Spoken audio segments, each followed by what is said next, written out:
ఓం నమ శివాయ. అందరికీ నమస్కారం. ఈరోజు కార్తీక మాసం 16వ రోజు సందర్భంగా కార్తీక పురాణంలోని 16వ అధ్యాయం.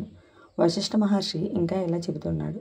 జనక మహారాజా, కార్తీక మాసము దామోదరునికి అత్యంత ప్రీతికరమైన నెల.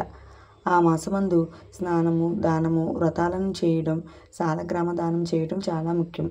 ఎవరు కార్తీక మాసంలో తమకు శక్తి ఉన్న దానం చేయరో అలాంటి వారు రౌరవాది నరకాలను పొందుతారు. ఈ నెల రోజులు తాంబూల దానం చేసేవారు చక్రవర్తిగా పుడతారు. ఆ విధంగానే నెల రోజులలో ఏ ఒక్కరోజు విడవకుండా తులసికోట వద్ద కానీ భగవంతుని సన్నిధిని కానీ దీపారాధన చేసిన వారు సమస్త పాపములు నశించడమే కాకుండా వైకుంఠ ప్రాప్తి కలుగుతుంది.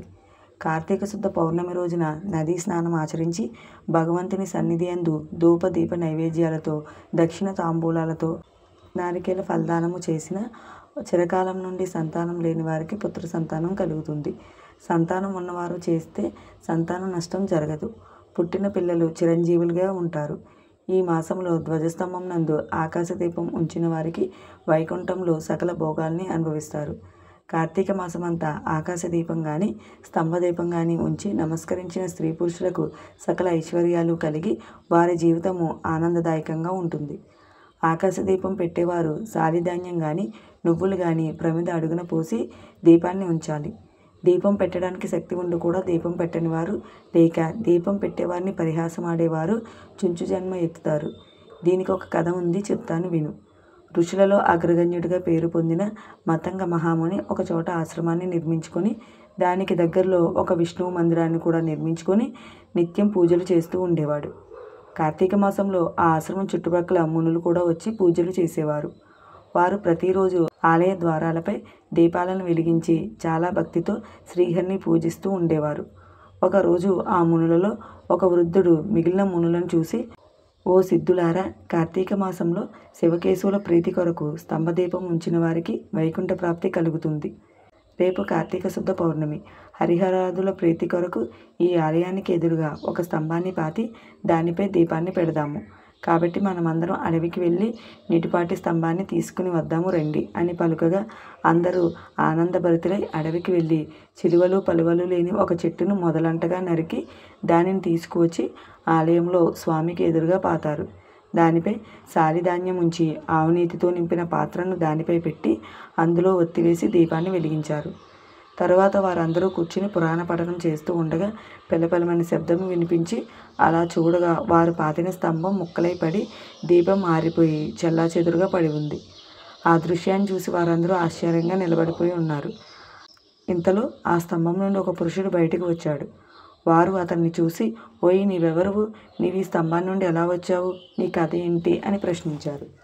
దాంతో ఆ పురుషుడు వారందరికీ నమస్కరించి, పుణ్యాత్ములారా, నేను క్రిందటి జన్మలో బ్రాహ్మణుని, ఒక జమీందారుని. నా పేరు ధనలోభుడు. నాకు చాలా ఐశ్వర్యం ఉండడం చేత మదాంధుడనై న్యాయ అన్యాయ విచక్షణ లేకుండా ప్రవర్తించాను.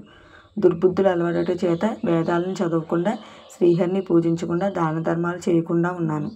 నేను నా పరివారంతో కూర్చున్నప్పుడు ఆ సమయంలో విప్రుడు ఒకడు వచ్చి నన్ను ఆశ్రయిస్తే నేను అతనిచే నా కాళ్ళు కడిగించి ఆ నీళ్లు నెత్తి మీద వేసుకోమని చెప్పి నానా దుర్భాషలాడి వాడిని పంపించేశాను.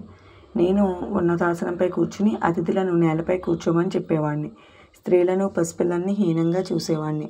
అందరూ నా చేష్టలకు భయపడేవారు. నన్నెవరూ మందలించలేకపోయారు. నేను చేసే పాపకార్యములకు హద్దు లేకుండా పోయింది. దాన ధర్మాలు ఎలాంటివో నాకు తెలియదు. ఇంత దుర్మార్గుడిగా పాపిగా అవసాన దశలో చనిపోయి ఘోర నరకాలను అనుభవించి కుక్కగా, కాకిగా, తొండగా, పేడ పురుగుగా, తర్వాత వృక్షజన్మ ఎత్తి కీకారణ్యమందుండి కూడా నేను చేసిన పాపాలను పోగొట్టుకోలేకపోయాను. ఇన్నాళ్లకు మీ దయ వలన స్తంభంగా ఉన్న నేను నరరూపం ఎత్తి జన్మాంతర జ్ఞానినైనాను. నా కర్మలన్నీ మీకు తెలియజేశాను. నన్ను మన్నించమని వేడుకున్నాడు.